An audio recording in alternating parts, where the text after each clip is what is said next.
શિનોરમાં તાંત્રિક વિધિથી વેપારી સાથે છેતરપિંડી કરવાના બનાવમાં પોલીસે 7 આરોપીઓને ઝડપી પાડ્યા છે। વેપારી નિલેશ અગ્રવાલને તાંત્રિક વિધિથી 30 લાખના ડબલ કરી આપીશું તેમ કહી વિશ્વાસમાં લઈને છેતરપિંડી કરવામાં આવી હતી। ફરિયાદી પાસેથી 30 લાખ લઈ આરોપીઓ ફરાર થઈ ગયા હતા। આખું કાવતરું ફરિયાદીના મિત્ર દક્ષેશ ઠાકર દ્વારા જ રચવામાં આવ્યું હતું। ઝાકીર કાલા જાદુ કરતા ગોપીનાથ બાબા ઉર્ફે અય્યુબ મિયા મલિક સાથે ફરિયાદીની મુલાકાત કરાવી હતી।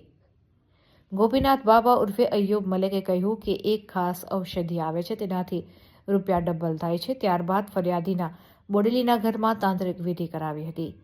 આરોપી ગોપીનાથ બાબા ઉર્ફે અય્યુબ મલિક પાસે પોલીસે 2 બોગસ આધાર કાર્ડ જપ્ત કર્યા છે।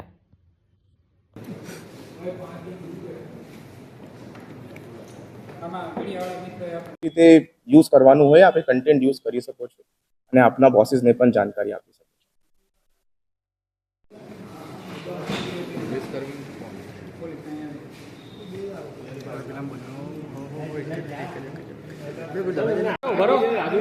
રાજુભાઈ હજુ આખી જાય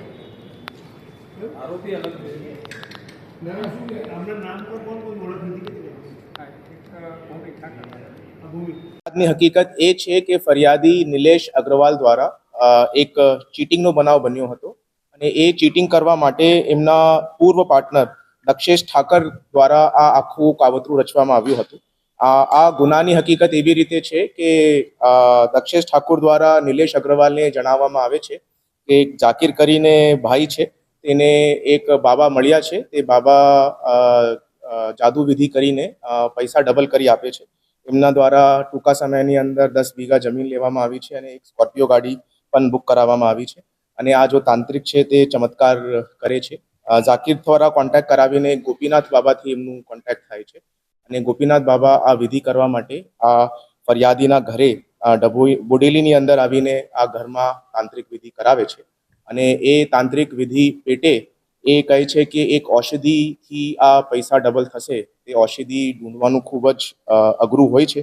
તે બાબતના 30 લાખ રૂપિયા આ ફરિયાદી પાસેથી લઈ લે છે અને આગળની વિધિ કરવા માટે એમને શિનોર પોલીસ સ્ટેશનની અંદર એક બ્રિજ ઉપર લેવામાં આવે છે અને ત્યાંથી બધી પૂજા વિધિની વસ્તુઓનું વિસર્જન કરવામાં આવે છે અને પછી આગળ ચાલતા એક પોલીસ દ્વારા ત્યાં એક નાકો લગાવવામાં આવે છે અને નાકાની ચેકિંગ દરમિયાન જો પોલીસ છે એમના દ્વારા એ કહેવામાં આવે છે કે આ બાબા પાસે ગાંજા છે અને તમે આ કેસની અંદર નહીં ફસવાનું હોય તો તમે ત્યાંથી જતા રહેજો અને જ્યારે એ ફરિયાદી ઘરે જાય છે એના પછી પોતાના ગામના એક ઇસમને કોન્ટેક્ટ કરે છે અને 8 તારીખની આ ફરિયાદ શિનોર પોલીસ સ્ટેશનની અંદર આ આખું બનાવ જો છે તે એક ક્રિમિનલ કોન્સ્પિરસી હતી અને ફરિયાદી પાસેથી આ 30 લાખ રૂપિયા પડાવવા માટેનું આ આખું કૃત્ય કરવામાં આવ્યું હતું।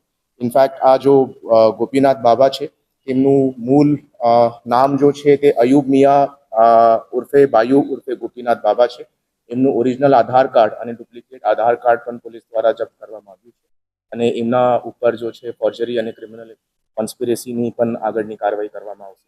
ટોટલ 8 પૈકી 7 આરોપીઓ પોલીસ દ્વારા આ કેસની અંદર અરેસ્ટ થયા છે, જેની અંદર વડોદરા ગ્રામ્ય જિલ્લાનું એએસઆઈ કંચનભાઈ રાઠવાની પણ પોલીસ દ્વારા ધરપકડ કરવામાં આવી છે અને પ્રોસિજર પ્રમાણે એમના દ્વારા સસ્પેન્ડ પણ કરવામાં આવ્યું છે। 8મો આરોપી રાસીન મિયા જો છે હાલ ફરાર છે, તેમને પણ પકડવાની તજવીજ પોલીસ દ્વારા ચાલુ છે। ટોટલ મુદ્દામાલમાં ગયેલ 30 લાખ રૂપિયા પૈકી તમામ 100% રિકવરી